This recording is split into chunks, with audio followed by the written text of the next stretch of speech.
Hi friends, அஸ்ஸலாமு அலைக்கும். Welcome back to Rahima channel. இன்றைக்கு பார்த்தீங்கன்னா பீஃப் போட்டு ஒரு பெஸ்ட்டா ஒன்று செய்வோம் என்று தான். ஸ்ரீலங்கன் ஸ்டைலில் ஸ்பைசியாக ஜூஸியாக எப்படி பெஸ்ட்டா வந்து செய்கிறேன்னு தான் உங்களோட இந்த வீடியோவில் ஷேர் பண்ணிக்கிறேன். கட்டாயம் ரெசிபியை ஃபுல்லாக பாருங்கள். பார்த்துட்டு உங்களுக்கு ட்ரை பண்ணி இல்லைன்னா ட்ரை பண்ணிவிட்டு உங்களோட ஃபீட்பேக்கை எனக்கு கமெண்ட் பண்ணுங்கள். பார்த்தீங்கன்னா நான் 500 grams பீஃப் எடுத்துக்கிறேன், மாட்டை இறைச்சி. உங்களுக்கு இதுக்கு மட்டன் சிக்கன் எது வேணாலும் எடுத்துக்கொள்ளும். நான் வந்து குட்டி குட்டி பீசஸாக கட் பண்ணிக்கிறேன். உங்களுக்கு பார்க்க போல விலங்கு தைக்கும் சின்ன பீசஸாக தான் கட் பண்ணிக்கிறேன். அப்போ தான் ஈஸியாக குக் ஆகிடும். அதோடு வந்து பெஸ்ட்டாக்கு வந்து சின்னதாக இருந்தால் தான் டேஸ்ட்டாகவும் இருக்கும். நான் வந்து பெஸ்ட்டாக பார்த்தீங்கன்னா இந்த கீல்ஸில் இருக்கிற பெஸ்ட்டாக தான் எடுத்து இருக்கிறேன். கீல்ஸில் வந்து நார்மலாக பெஸ்ட்டாக வந்து இது அந்த எல்போ மாதிரி இருக்கிறது அதெல்லாம் வந்து நல்லா டேஸ்ட்டாகவும் இருக்கும், நல்லா சாஃப்டாகவும் வெந்து வரும். ஸ்ரீலங்காவில் இருக்கிற பிராண்ட்ஸில் வந்து மற்ற எக்ஸ்பென்சிவாக இருக்கிற பிராண்ட்ஸ் இல்லாமல் இந்த கீல்ஸில் வந்து இது வந்து ப்ரைஸும் வந்து நார்மல் ப்ரைஸாக இருக்கும். 320 360 அந்த மாதிரி ரேஞ்சுன்னு நினைக்கிறேன். ப்ரைஸும் வந்து ரீசனபிளாக இருக்குது. அதே மாதிரி பெஸ்ட்டாகவும் வந்து நீங்கள் குக் பண்ணி பார்த்தா உங்களுக்கு நல்லா டேஸ்ட்டாக இருக்கும். இது வந்து ப்ரொமோஷன் எதுவும் இல்லை, சும்மா எனக்கு நான் செஞ்சு எது நல்லா ஒர்க் அவுட் ஆகிக்குதுன்றது தான் நான் உங்களோட ஷேர் பண்ணிக்கிறேன். ஒரு சட்டியில் பார்த்தீங்கன்னா வந்து தண்ணி வச்சுக்கிறேன் பெஸ்ட்டாவை வந்து வேக வைக்கிறதுக்கு. இன்னொரு சட்டியை நல்லா காய வச்சுட்டு அதில் நான் கழுவி வச்சுருந்த பீஃபை சேர்த்துக்கொள்கிறேன். தண்ணி எதுவுமே சேர்க்கல, பீஃபை மட்டும்தான் சேர்த்துக்கொள்கிறேன். இந்த பெஸ்ட்டா வந்து நீங்கள் பீஃப் சாப்பிட்றவங்களா இருந்தால் நான் சொன்ன மாதிரி பீஃபே போட்டு செஞ்சு பாருங்கள், நல்லா டேஸ்டியாக இருக்கும். இப்போ நாங்கள் வந்து இதை சின்னதாக கட் பண்ணியும் சேர்த்திக்கிறோமேன்றதால வந்து இதில் இருந்தே வந்து நிறைய தண்ணி வெளியாகும். இந்த ரிலீஸ் ஆகிற தண்ணியிலே வந்து அது குக் ஆகும் கொஞ்சம் நேரம். அது வதங்க போல் வந்து ஆயில் சேர்த்துக்கோங்க. ஆயில் கொஞ்சம் இதுக்கு வந்து எக்ஸ்ட்ராவாகவே தான் சேர்த்துக்கொள்ளணும், ஒரு 1/4 கப் மாதிரி. என்னென்னு சொன்னால் நார்மலாக டெய்லி வந்து நாங்கள் பெஸ்ட்டா மாதிரி ஐட்டம்ஸ் எல்லாம் செஞ்சு சாப்பிட மாட்டோம் தானே, இருந்து எப்போயோ ஒரு நாளைக்கு சாப்பிட்றதால தான் கொஞ்சம் ஆயில் கொஞ்சம் எக்ஸ்ட்ராவாக சேர்த்துக்கொள்கிறேன். அதோட வந்து பட்டை பார்த்திங்கன்னா ஒரு 2 பீஸ், ஏலக்காய் வந்து ஒரு 2-3 போல் தட்டி சேர்த்திக்கிறேன். இதெல்லாம் வந்து பீஃப் குக் பண்ண போல் சேர்த்து கொண்டோமெண்டா அதோட வாசம் வந்து நல்லா இருக்கும். இப்போ உங்களுக்கு வந்து இந்த பீஃபை பார்க்க போல் விளங்கும், அதில் இருந்தே நிறைய தண்ணி வெளியாக இருக்குது. நான் ஒரு மூடி ஒன்று போட்டு குக் பண்ணிக்கொள்கிறேன். நார்மலாக வந்து பீஃப் வந்து தண்ணியில் வேக வைக்கிறத விட நாங்கள் வந்து எண்ணெயில் வதக்க போல் வந்து ஈஸியாகவே குக் ஆகிடும். இங்கே வந்து பெஸ்ட்டா வேக வச்ச தண்ணியில் வந்து பெஸ்ட்டாக்கு தேவையான அளவு உப்பு சேர்த்துக்கொள்கிறேன். உப்பு வந்து ஒவ்வொருத்தரோட டேஸ்ட் வந்து ஒவ்வொரு மாதிரி இருக்கும். நான் எங்களோட டேஸ்ட்டுக்கு ஏற்ற மாதிரி நான் பார்த்திங்கன்னா நான் அந்த கீழஸ்ட்டு அந்த பேக்கெட் காட்டினேன் தானே, அதில் வந்து 320 350 அந்த மாதிரி கிராம்ஸ் கணக்கில் தான் பெஸ்ட்டாக இருக்கும். நான் ஒரு 500 grams இன்னொரு பேக்கெட்லேயே மாஃப் போல் சேர்த்துக்கொண்டேன். 500 gram பெஸ்ட்டாக்கு வந்து 500 gram வந்து பீஃபும் சேர்த்துக்கொண்டேன். அது உங்களோட இஷ்டம் தான், உங்களுக்கு தேவையான மாதிரி நீங்கள் மீட் சேர்த்துக்கோங்க.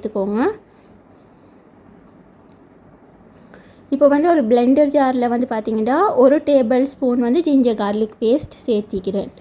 ஆஸ் யூஷுவல் வந்து நாங்கள் நான்வெஜ் செய்ய போல் ஜிஞ்சர் கார்லிக் பேஸ்ட் வந்து மஸ்ட்டாக போடணும். அதோட வந்து 4 தக்காளி எடுத்துக்கிறேன். கொஞ்சம் ரெட் கலருக்கு மாதிரி தக்காளி எடுத்திங்கன்னா மிச்சம் நல்ல. 4 தக்காளியை நல்லா வாஷ் பண்ணிவிட்டு அதில் அந்த மேலே இருக்கக்கூடிய அதில் இந்த காம்பை வந்து ரிமூவ் பண்ணிவிட்டு வந்து பெருசாகவே கட் பண்ணி இந்த பிளெண்டர் ஜாரில் சேர்த்துக்கொள்கிறேன். இதெல்லாம் நாங்கள் ஒரு பேஸ்ட்டாக தான் அரைக்க போகிறோம். இந்த பெஸ்ட்டோட சீக்ரெட் இன்க்ரீடியண்ட்டே வந்து நாங்கள் இந்த அரைச்சி சேர்க்கக்கூடிய இந்த சோஸ் தான். நான் அந்த காட்டின 4 தக்காளியுமே நான் வெட்டி சேர்த்துக்கொள்கிறேன். பிளெண்டரில் தான் அரைக்க போகிறோம்ன்றதால வந்து பெருசாகவே கட் பண்ணி சேர்த்துக்கொள்கிறேன்.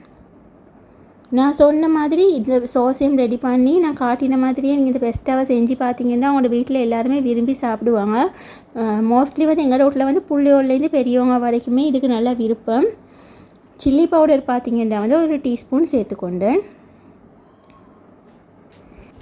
அதோட வந்து மசாலா கறி பவுடருக்கு தானே, ரோஸ்டட் இல்லை நார்மல் கறி பவுடர் வந்து ஒரு டீஸ்பூனும், மஞ்சள் தூள் வந்து ஒரு 1/2 டீஸ்பூனுக்கும் குறைவா ஒரு 1/4 டீஸ்பூன் மாதிரி, கொஞ்சம் ஒரு 1/2 கரண்டி வந்து உப்பு சேர்த்திக்கிறேன், 1/2 டீஸ்பூன்.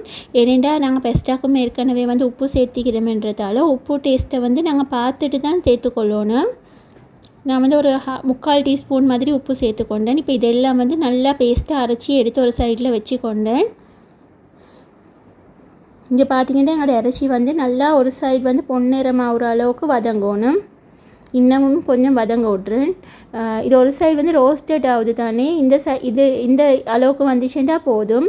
உங்களுக்கு பார்க்க போல் விளங்கும். நீங்கள் வந்து தண்ணியில் வேக வச்சிங்கன்னா மிச்ச நேரம் பிடிக்கும். அதே ஆயிலில் வதக்கினீங்கன்னா ஈஸியாகவே வதங்கிடும். அதோடு வந்து 2 வெங்காயத்தை இப்படி சின்னதாக ஸ்லைஸ் பண்ணி சேர்த்திக்கிறேன்.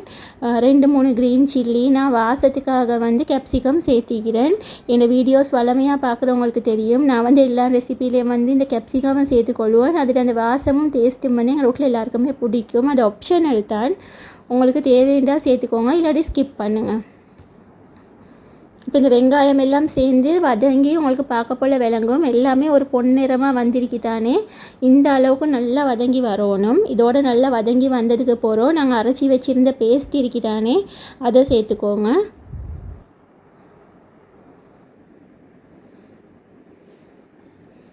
இந்த அரைச்சி வச்சின்னு இந்த பேஸ்ட்டில் வந்து இருக்கிற அந்த இஞ்சி பூண்டு பேஸ்ட்டு ஸ்பைசஸ்ட்டு எல்லாம் வந்து பச்சை வாசனை போகிற அளவுக்கு அதில் நல்லா வதக்கிக்கோங்க.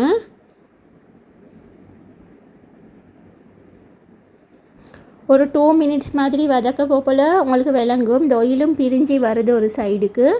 அப்படி என்ன இது பச்சை வாசனை எல்லாம் போய்த்து நல்லா குக் ஆகிக்குதுன்ற அர்த்தம்.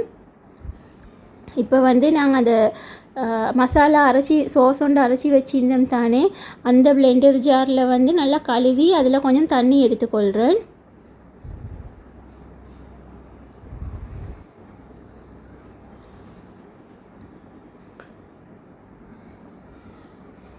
இங்கே சைட்டில் பார்த்தீங்கன்னா இந்த தண்ணி வந்து நல்லா கொதிக்குது. தண்ணி இந்த அளவுக்கு நல்லா கொதிக்க போப்பில் தான் வந்து நீங்கள் பெஸ்ட்டாக சேர்த்துக்கொள்ளணும்.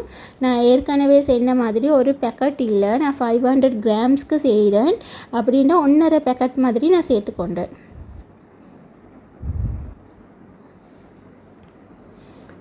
அந்த பேக்கெட்டில் வந்து பின்னுக்க கொடுத்திருப்பாங்க இன்ஸ்ட்ரக்ஷன் வந்து குக் பண்ணுறதுக்கு எவ்வளோ டைம் எடுக்கும் என்று சொல்லி. நீங்கள் அந்த டைம் அளவு குக் பண்ணினாலும் பர்ஃபெக்டாக இருக்கும். அப்படி இல்லாட்டி டைம் எல்லாம் பார்த்து கொண்டு இருக்கீங்களா, அந்த கிச்சனில் போல் நார்மலாக வந்து ஹவுஸ் ஒய்ஃப்ஸ் வந்து டைம் பார்த்து குக் பண்ண மாட்டீங்க தானே. அப்படின்னா உங்களுக்கு வந்து நான் அந்த காட்டுறேன். இது வேவ போல் வந்து கொஞ்சம் நைஃபால் வெட்டி பார்த்தீங்கன்னா சாஃப்டாக வெட்டி பட்டுச்சுன்னு சொன்னால் சரியாயிக்கும். நான் ஏற்கனவே சொன்ன மாதிரி அந்த பிளெண்டர் ஜாரை கழுவி நான் அதில் தண்ணி, இந்த பிளெண்டர் ஜாரை கழுவல்ல, அந்த மசாலா அதில் ஒட்டி இருக்குன்னு தானே, அதோடய தண்ணி எடுத்து வச்சுக்கொள்கிறேன். இங்கே பார்த்தீங்கன்னா ஒரு சைடில் நல்லா எண்ணெய் பிரிஞ்சு நல்லா வதங்கி வந்திருக்குது. இந்த அளவுக்கு கொஞ்சம் நல்லா வதக்கிக்கோங்க. அப்போ தான் அந்த பீஃபில் எல்லாம் வந்து இந்த மசாலா எல்லாம் ஒட்டி நல்ல ஒரு டேஸ்ட் ஒன்று வரும். ஏன்னா நாங்கள் பீஃபை வந்து உப்பு சரியும் போடாமல் நார்மலாக தானே குக் பண்ணினோம். இப்போ அந்த பிளெண்டர் ஜாரை கழுவின தண்ணியில் அந்த 1 டம்ளர் அளவு தண்ணி சேர்த்து நல்லா அந்த இருக்கிற மசாலாவை இதில் கழுவி ஊற்றி கொண்டேன். உங்களுக்கு பெஸ்ட்டாக அப்போ நான் காட்டுறேன் பாருங்கள். நைஃபால் இப்படி கட் பண்ண போல் நல்லா சாஃப்டாக இப்படி கட் ஆகுதுன்னு சொன்னால் எங்களோட பெஸ்ட்டாக வந்து குக் ஆகிக்குன்னு அர்த்தம். பெஸ்ட்டாக வந்து எப்போவுமே குக் பண்ண போல் வந்து ஓவர் குக்கும் பண்ணக்கூடாது. குழஞ்ச மாதிரி இருந்தாலும் நல்லா இருக்காது, அதே நேரம் பச்சையாக எடுத்தாலும் அவ்வளோ நல்லா இருக்காது.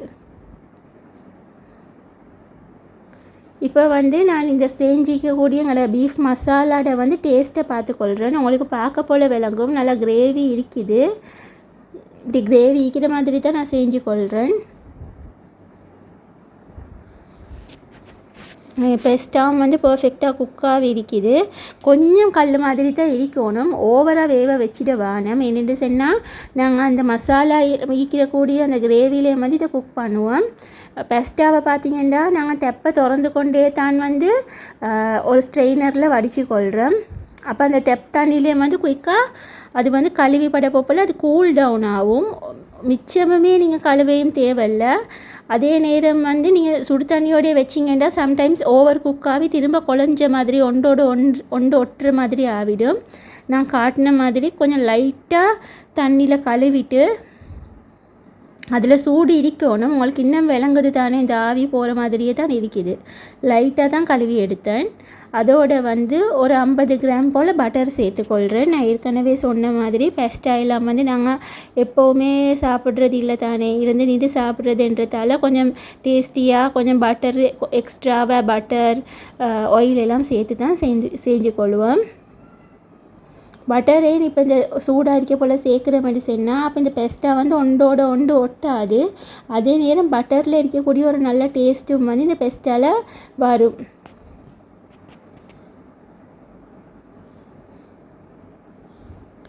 இப்போ நாங்கள் அதை குக் பண்ணிக்கிற அந்த மசாலாவை அப்படியே எடுத்து இதை வந்து வடிச்சிட்டு அதே சட்டிலே சேர்த்து கொண்டோம் பெஸ்டாவை. அதுக்கு மேலாலே வந்து அந்த கிரேவியோடு அந்த பீஃப் மசாலாவை அப்படியே சேர்த்து கொள்ளணும். சேர்த்து வந்து நாங்கள் அந்த சட்டிலே வந்து ஒட்டி இருக்கும் தானே கிரேவி எல்லாம், அதெல்லாம் இன்னும் கொஞ்சம் ஒரு பெஸ்ட்டாவை போட்டு மிக்ஸ் பண்ணி எல்லாத்தையும் வேஸ்ட் பண்ணாமல் எடுத்துக்கொள்ளணும். வீட்டில் உமாமார்கள் குக் பண்ண போல் பார்த்திருப்பீங்க, கொஞ்சமாவது ஒரு ஸ்பைசஸை கூட இந்த வேஸ்ட் பண்ணாமல் அப்படியே கழுவி எடுப்பாங்க.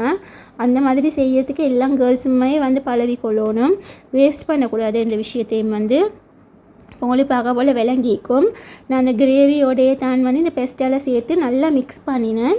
இப்போ லாஸ்ட்டாக பார்த்தீங்கன்னா வந்து ஒரு 2 டீஸ்பூன் வந்து கெச்சப், தக்காளி சோசிக்கு தானே, அது ஒரு 2 டீஸ்பூன் போல் மேலால் கொஞ்சமாக ஊற்றி மிக்ஸ் பண்ணிக்கொள்கிறேன். இதே வந்து எல்லாம் பெஸ்டாலையும் படுற மாதிரி கொஞ்சம் நல்லா மிக்ஸ் பண்ணி விடுங்க. நாங்கள் வந்து சோறை டம்போட போல் வந்து அடியில் ஒரு தட்டு வைப்போம் தானே, இந்த பெஸ்டாவையும் அப்படி தான். இப்போ வந்து நாங்கள் அடியில் ஒரு தட்டு வச்சு தான் வச்சுக்கிறேன். ஃபர்ஸ்ட் 5 மினிட்ஸ் வந்து கொஞ்சம் ஹை ஃப்ளேமில் வைங்க. ஏன்னா இதில் ஏற்கனவே நாங்கள் கிரேவியோடு தானே சேர்த்தோம். அப்போ நாங்கள் லோ ஃப்ளேமில் வச்சு இதை மூடினோம் என்று சொன்னால் இது குழஞ்சிடும். அதனால் ஃபர்ஸ்ட் 5 மினிட்ஸ் வந்து ஹை ஃப்ளேம்லேயே வச்சுட்டு 5 மினிட்ஸ்க்கு பிறகு வந்து சிம் பண்ணிவிட்டு ஒரு 10 to 15 மினிட்ஸ் வந்து கொஞ்சம் நல்லா சோறு புழுங்க வைப்போமே, அது மாதிரி டம்மில் வைக்கிற மாதிரி வைங்க. எனக்கு வந்து இந்த சோஸ் போட்டதுக்கு பிறகு தான் நினைவு வந்துச்சு நான் பெப்பர் சேர்க்கலேருந்து. பெஸ்டாவில் வந்து மஸ்ட் வந்து பெப்பர் டேஸ்ட்டும் இருக்கணும். ஒரு 1/2 டீஸ்பூன் பெப்பர் வந்து நல்லா தூளாக்கி இப்படி சேர்த்து கொண்டேன். லாஸ்ட்டில் தான் சேருங்க. நீங்கள் இந்த சோஸ் சேர்க்குற டைம்லேயே வந்து இந்த பெப்பரையும் சேர்த்துக்கோங்க. அதோட வந்து வீட்டில் வந்து இந்த இட்டாலியன் ஸ்பைசஸ், இந்த ஒரிகானோ, அதுவல் பெசில், அதுவல் கொஞ்சம் இஞ்சி, அது வந்து எங்களுக்கு அந்த டொமினோஸில் பீஸா எடுக்கிறவங்களுக்கு தெரியும், அதோட கொடுப்பாங்க எக்ஸ்ட்ராவாக இந்த ஒரிகானோ, பெசில் அந்த மாதிரி ஐட்டம் எல்லாம். அதுதான் கொஞ்சம் 2 பேக்கெட்டை வந்து உடச்சி சேர்த்துக்கொண்டோம். பெஸ்டாவில் வந்து இந்த ஹர்ப்ஸ் வந்து நாங்கள் சேர்த்துக்கொள்ள போல் நல்ல ஒரு அரோமா கொண்டு வரும். அது வந்து ஆப்ஷனல் தான், எல்லாமே சேர்த்து ஆகணுமென்று இல்லை, எங்கள்கிட்ட இருந்ததால் சேர்த்தோம். உங்கள்கிட்டையும் இருந்துச்சுன்னு சொன்னால் சேர்த்துக்கோங்க, இல்லாட்டி சேர்க்க தேவையில்லை, பெப்பரை மட்டும் சேர்த்துக்கோங்க. இதெல்லாம் சேர்த்துட்டு ஒரு 15 மினிட்ஸ்க்கு போகிறோம். நான் சொன்ன மாதிரி டம் பண்ணி எடுத்தால் பார்க்க போல் உங்களுக்கு விளங்கும். இன்னமுமே ஒன்று ஒட்டலை. ஆனால் இந்த சோஸ் எல்லாம் வந்து இந்த பெஸ்டால் நல்லா சேர்ந்து இருக்குது. கட்டாயம் வந்து நான் சொன்ன அளவுகளில் நான் சொன்ன மாதிரி சோஸ் செஞ்சு நான் சொன்ன மாதிரி மெத்தட்லேயே வந்து இந்த பெஸ்டாவை ட்ரை பண்ணி பாருங்கள். நிறைய பேருக்கு வந்து பெஸ்டா வந்து டேஸ்டியாக வாரல்லேண்டுவீங்க, இல்லாட்டி நாங்கள் வந்து இட்டாலியன் ஸ்டைலில் செஞ்சால் அந்த டேஸ்ட் வந்து ஸ்ரீலங்கன்ஸ்க்கு ஒத்து வராது. அப்போ எங்களுக்கு வந்து ஸ்ரீலங்கன்ஸ்க்கு கொஞ்சம் ஸ்பைஸியாக அப்படி இருந்தால் தான் பிடிக்கும். அப்போ நான் சொன்ன மாதிரி இதே மாதிரி ட்ரை பண்ணி பாருங்கள். பிள்ளைகளுக்கு கொடுக்குறீங்கன்னு சொன்னால் வந்து இந்த சில்லி பவுடர், க்ரீன் சில்லி அதெல்லாம் கொஞ்சம் குறைச்சிக்கோங்க. வீடியோ பிடிச்சிக்க வேண்டிய நினைக்கிறேன். வீடியோ கொஞ்சம் அங்கால ஷேக்காகவே இருக்கும். எனக்கு இன்னுமே ட்ரைபாட் வந்து வாங்க கிடைக்கல. கட்டாயம் ஃப்யூச்சரில் வந்து அது வாங்கி உங்களுக்கு ஷேக் இல்லாத வீடியோ ஒன்று தரதுக்கு ட்ரை பண்ணுறேன். இப்போதைக்கு கொஞ்சம் பொறுமையாக பாருங்கள். வீடியோ பிடிச்சிருந்தால் லைக் பண்ணுங்கள், கமெண்ட் பண்ணுங்கள், ஷேர் பண்ணுங்கள். எப்போவுமே பெஸ்ட்டாக வந்து இந்த பாயில்டு எக்கோட வச்சு சாப்பிட போல் வேறு லெவல் ஆகிக்கும். அதையும் நீங்களும் ட்ரை பண்ணி பாருங்கள். பாய்.